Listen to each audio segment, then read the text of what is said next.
The day my parents divorced, two agreements lay on the table. One meant staying in the old neighborhood with my dad, who was drowning in gambling debts. The other meant moving to the coast with my mom, who'd remarried a wealthy man. In my last life, my little sister Chloe cried and begged for mom. I quietly packed my bags and followed dad. Later, dad quit gambling and became a millionaire, spoiling me rotten. Chloe, however, was emotionally abused and trapped at home by her stepfather.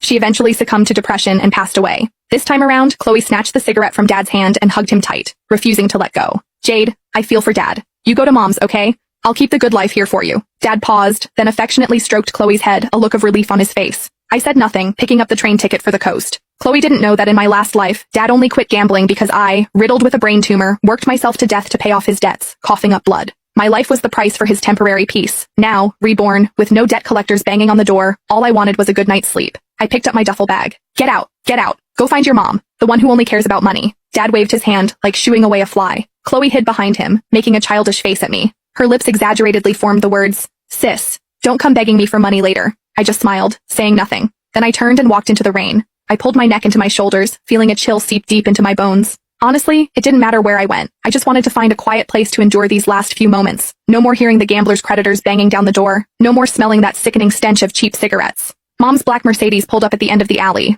The window rolled down, revealing her perfectly made-up face. She frowned, looking at me, drenched from head to toe, a flicker of disgust in her eyes. "What happened to you? Get in, quickly, don't get the car dirty." I opened the back passenger door, about to slide in. "Put that bag in the trunk." Mom pointed at the duffel bag in my hand. "It's filthy, probably crawling with germs." I paused, but I still obediently closed the door and put the bag in the trunk. Back in the car, I huddled in the corner, careful not to touch the luxurious leather seats. The heater was on full blast, but I still felt cold. "Jade, once we get there, you need to be sensible." Mom drove, glancing at me in the rearview mirror. "Your stepfather doesn't like noise. Don't leave your room unless you have to. Eat quietly, and don't drag your feet when you walk. And never mention your dad. He's bad news." I looked out at the rain streaking past the window and nodded. Got it. The familiar spike of pain lanced through my head again. My vision blurred for a second. I reached up and pressed my forehead. "What's wrong?" Mom asked, her tone laced with impatience. "Nothing, just car sickness," I said. "So delicate," Mom scoffed. "Just like your dad." I closed my eyes, swallowing back the metallic taste of blood that welled up in my throat. Next time, no way I'm signing up for this again. The drive took 5 hours. By the time the car pulled into the Hillside Villa community, it was pitch black outside. Though ablaze with lights, the whole place felt eerily dead. "We're here." Mom parked the car, touched up her lipstick, and took a deep breath.